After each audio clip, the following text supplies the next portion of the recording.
Hi, my name is Madison, and I did my paper on whether college athletes should be getting paid.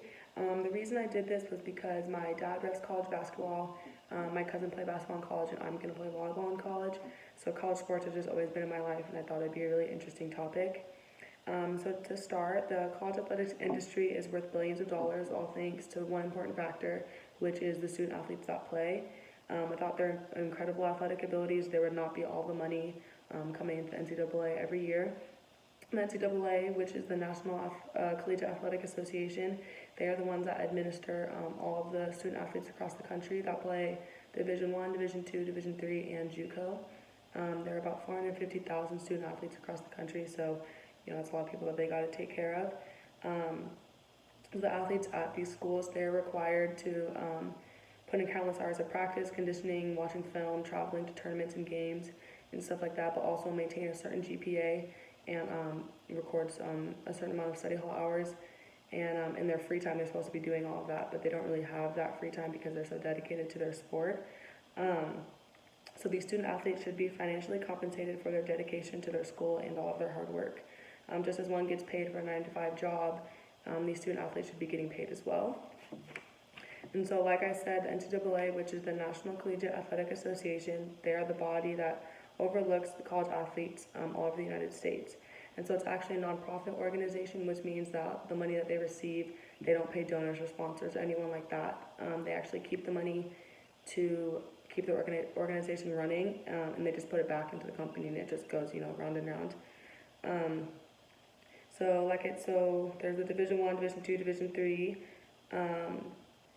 and it's a multi-billion-dollar sports industry, which is growing every year because of its popularity. And they get their money from ticket sales, alumni subscriptions, multimedia and marketing agreements, like ads and stuff like that. And so the reasons that these athletes should be getting paid is because they dedicate the same amount of time to their sport as one does a job. And then some collegiate athletic programs are more popular than their professional counterparts in their states. And then the athletes are the ones that bring in all the money that the NCAA kind of lives on. And on the contrary, there's an argument that says that they shouldn't be paid because paying the athletes crosses the line between amateurism into professional sports, and then also that they want to keep a level playing field. So their argument is saying, how are they supposed to make everyone happy and keep everything fair and pay them the same amount when some people get more money and that type of thing? So it's just hard to figure out how much to pay everyone. So those are their two arguments. But the first argument supporting paying college athletes is that some collegiate athletic teams are much more popular than their professional counterparts. So for example, if you take the state of Michigan, they have the Michigan Wolverines, which is the University of Michigan, and then Michigan State Spartans, and those are the two big universities in that state. And they have their professional teams with like the Detroit Lions, the Pistons, the Red Wings, and the Tigers. And so those are like those are the sports in their state. And so, every Saturday, the Michigan Wolverines, they have their football stadium called the Big House, and they pack hundreds of thousands of people in that every single game day. They don't have games that they don't pack that, as well as Michigan State, and for basketball too, they pack their arenas. And then they have the Detroit Lions on the other side, who are a popular team, are a good team, but they don't bring in as much money and aren't as good as Michigan and Michigan State college sports are. And so the athletes that play professionally, they get paid up to $730 million a year, while these college athletes get nothing when they sometimes are bringing in more money and doing more than professional athletes do. And so if there's enough money to provide this large amount of money to these professional athletes, there should be that, and there should be enough to pay the college athletes when they're doing more, as some of the pros do. The second reason that the college athletes should be getting paid is because without their talent and without them, there is no NCAA, there is no college teams. And so these athletes start getting recruited as soon as early as like freshman year, stuff like that, some even junior high. I know girls that have committed as soon as they got into high school. And so that just proves how much these schools know that they need to secure these athletes, and how much they know that these athletes are what's going to bring them money and what's going to pay all of these people and pay the coaches and pay the programs. And so without them, that they know that they have nothing. So they will email you as much as you want, send you letters, come watch you play, just trying to get you to come to their school, because they know with good athletes comes good money, and that's kind of what NCAA and the coaches are all about, is just the money. Um, and so, like I said, the coaches recruit their best athletes to their program, and then with wins come money. And so, the more wins you have, the more winning programs you have at each school, the more money the universities will bring in, and that's why the coaches are so adamant in bringing in the best athletes and getting the best recruits. And so, in 2006, there were $4.2 billion earned from just basketball programs alone. And it's 2019 now, and March Madness is happening, and I know for a fact that there is more money now than there was in 2006. And that $4.2 billion comes from merchandise sales, academic ads, ticket sales, and alumni committees and sponsors. Merchandise sales being like jerseys, T-shirts like that have players' numbers, players' faces, players' last names on them, and like academic ads, which is advertising the school using the athletes because they're so famous and they're so well known. But every time you see that, or every time someone buys a jersey, the athletes aren't getting paid anything. It's all the school and the program, but the athletes are the ones doing the work and being so famous and bringing in all that money. So the common theme throughout all of that was just the athletes. The athletes are the ones doing it. They're the ones that make everything what it is, and without them, there is nothing.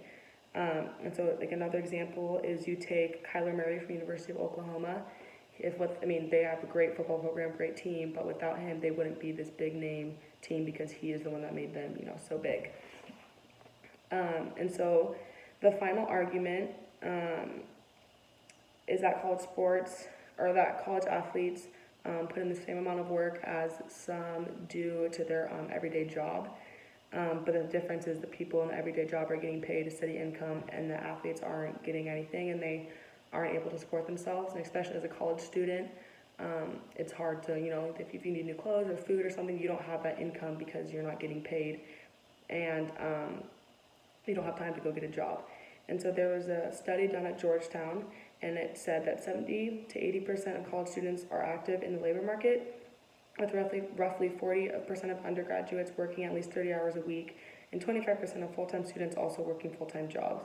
But all of these students that said that they have full-time jobs and stuff like that, they don't play sports. So they have time to go work after school or something like that, so they have that steady income. But when you play a sport, you are dedicated to that, and you have a commitment to that, and you don't have time to go get a full-time job, to be able to get yourself money to go get food. So there's sometimes that, you're going to have to borrow money from a friend to go eat, which is like a basic need. But, and then it's hard seeing your face everywhere and seeing your name everywhere, but you're not getting any of that money. And so in 2014, there was actually a court case that had to do with the Northwestern University football team.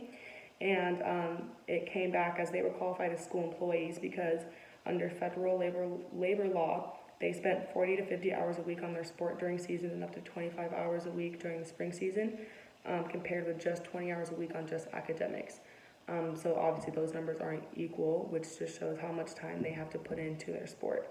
And so with such high demands to their sport, they had to cut out some athletic needs. And then on the contrary, there are arguments against the idea of collegiate athletes getting paid. And the two main arguments for that are that not all athletes play for top tier programs that bring in a ton of money. And then they also want to keep everything amateur. And so they define amateur as playing the sport because you love it, not because you want to get paid. But there are people that go through college sports just to make it to the pros to get paid, so they're already having that in mind. And there's also players that are getting paid under the table that no one knows about, but they're still doing it, which is breaking a ton of NCAA rules. So it's hard to use the amateurism as an argument when it's already past that point. It's already pretty much into the pros because of how much money they bring in and how much time they spend. There's nothing they can really do about that. And then also the keeping a level playing field and paying everyone the same. You just take a percentage, the same percentage for everyone of the revenue they bring in, and just pay the athletes that much, so there's nothing they can really argue about that. And both arguments are valid, but it's just hard to use those when there's so much more evidence to pay the athletes. And then in conclusion, the collegiate student athletes should be financially compensated for their dedication to their school and their hard work. Athletes should be paid because they dedicate the same amount of time as one does to a normal job. Some collegiate athletic programs are more popular than their professional counterparts, and they are the ones that bring the millions of dollars to the NCAA, and they're the ones doing all of the work.